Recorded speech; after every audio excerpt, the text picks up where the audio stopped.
السلام علیکم ورحمۃ اللہ وبرکاتہ۔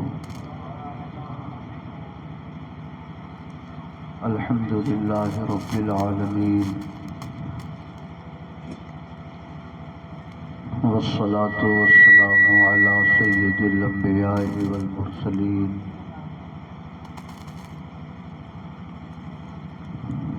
وعلى آله وصحبه أجمعين.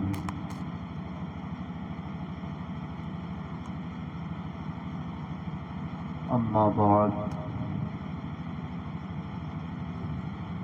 فأعوذ بالله من الشيطان الرجيم. بسم الله الرحمن الرحيم. فاذكروني أذكركم واشكروا لي ولا تكفرون. آمنت بالله صدق الله مولانا العظيم وصدق رسوله النبي الأمين الكريم.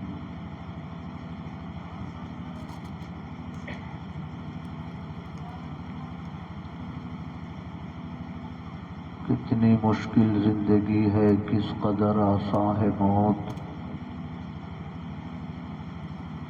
گلشن ہستی میں مانند نسیم ارزاں ہے موت. کل بے افلاس میں دولت کے کاشانے میں موت.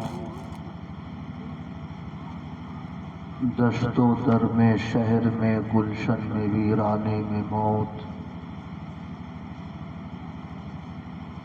موت کو سمجھے ہے غافل اختتام زندگی. موت کو سمجھے ہے غافل اختتام زندگی. ہے یہ شام زندگی صبح دوام زندگی. انتہائی احترام و عقیدت کے ساتھ اپنے آقا کے دربار گوہربار میں درود و سلام کی نظر پیش کیجیے. اللہم صلی علی سیدنا و مولانا محمد معدن الجود والکرم وعلی آلہ وصحبہ وبارک وسلم. صلاۃ و سلام علیک یا رسول اللہ.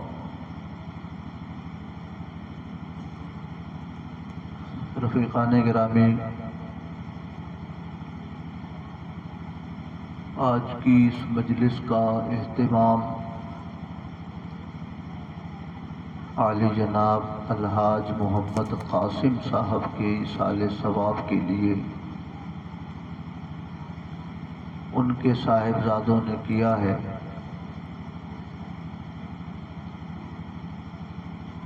سال دو سال قبل، سال بھر قبل وہ اس دنیا سے رخصت ہوئے. دعا کیجیے اللہ رب العزت ان کی لغزشوں کو، ان کی کوتاہیوں کو معاف فرمائے. انہیں جنت الفردوس میں جگہ عطا فرمائے، اور قیامت کے دن ان کا اور ہم سب کا حشر اپنے محبوب پیغمبر کے غلاموں کی جماعت میں فرمائے.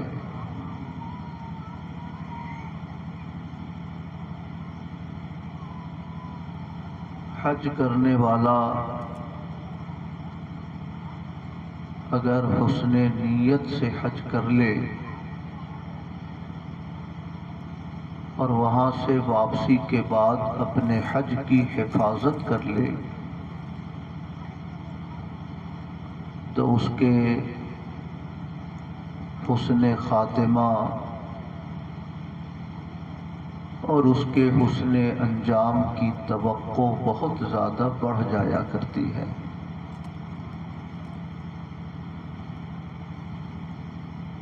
اللہ کے پیغمبر فرماتے ہیں الحج المبرور لہو لیس لہو جزاء الا الجنہ. جس کا حج قبول ہو جائے اس کی جزا صرف جنت ہے. جس کے حج کو اللہ قبول فرما لے اس کی جزا یہی ہے کہ اللہ پاک اسے جنت عطا فرماتا ہے.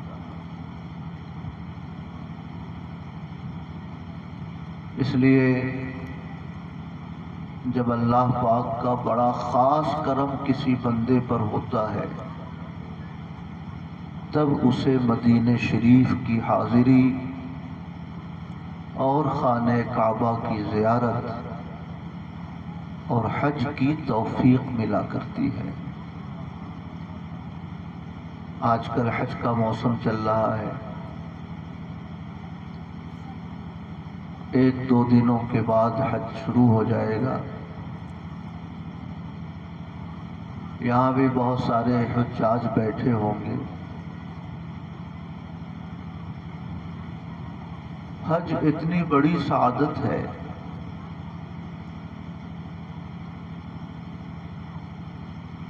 کہ اعلیٰ حضرت امام احمد رضا خان قدس سرہ العزیز نے لکھا ہے اور حدیثوں کے حوالے سے لکھا ہے کہ حج کے جو 5 ایام ہوتے ہیں، 9 ذی الحجہ، 10 ذی الحجہ، 11، 12، 13 ذی الحجہ، فرماتے ہیں کہ اے حاجیوں کوشش کرو کہ مکہ شریف سے منا کا سفر، منا سے عرفات کا سفر، عرفات سے مزدلفہ کا سفر پیدل کرو، کیونکہ تمہارے پیغمبر کی بشارت ہے کہ ہر قدم پر 7 کروڑ نیکیاں ملا کرتی ہیں۔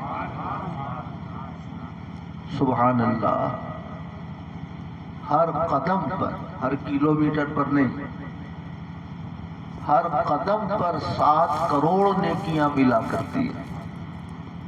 ایک قدم اٹھایا 7 کروڑ، دوسرا قدم اٹھایا 14 کروڑ، تیسرا قدم اٹھایا 21 کروڑ، 100 قدم اٹھا لیا تو 700 کروڑ نیکیاں مل جایا کرتی۔ اس سے بڑی کوئی نیکی حاصل کرنے کا ذریعہ نہیں ہو سکتا۔ اعلیٰ حضرت فتاوی رضویہ شریف میں لکھتے ہیں کہ اگر حاجی مکے سے منا، منا سے عرفات، عرفات سے مزدلفہ، پھر مزدلفہ سے منا، اتنا سفر اگر پیدل کر لے تو میرا اندازہ ہے کہ پیدل چلنے کی وجہ سے 78 خرب 40 ارب نیکیاں حاجی کے نام عمل میں لکھی جاتی ہیں۔ کتنا بولیے؟ 78 خرب 40 ارب نیکیاں صرف پیدل چلنے کی وجہ سے حاجیوں کو دی جاتی ہے۔ جو قرآن شریف پڑھا وہ الگ ہے، ان دنوں میں جو درود شریف پڑھا اس کی برکتیں الگ ہیں، نمازیں پڑھی اس کا اجر و ثواب الگ ہے، عرفات کے میدان میں اس نے قیام کیا اس کا ثواب الگ ہے، اس نے 10ویں ذی الحجہ کو جانور قربان کیا اس کا ثواب الگ ہے۔ صرف پیدل چلنے کے بدلے میں کتنی نیکیاں ملتی ہیں؟ 78 خرب 40 ارب نیکیاں اللہ پاک حج کرنے والے بندوں کو عطا فرماتا ہے۔ محبت سے کہیے سبحان اللہ۔ اس لیے میرے بھائیوں، میں کبھی کبھی یہ بات کہتا ہوں کہ دنیا میں آج تک کوئی ایسا کیلکولیٹر ایجاد نہیں ہوا جو حاجیوں کی نیکیوں کو شمار کر سکے۔ سمجھ رہے؟ دنیا میں آج تک کوئی ایسا کیلکولیٹر نہیں بنا۔ جتنے کیلکولیٹر ہیں، کوئی 12 ڈیجٹ کا، کوئی 14 ڈیجٹ کا، کوئی 18 ڈیجٹ کا، اس سے زیادہ ڈیجٹ کے کیلکولیٹر عام طور سے نہیں بنتے ہیں۔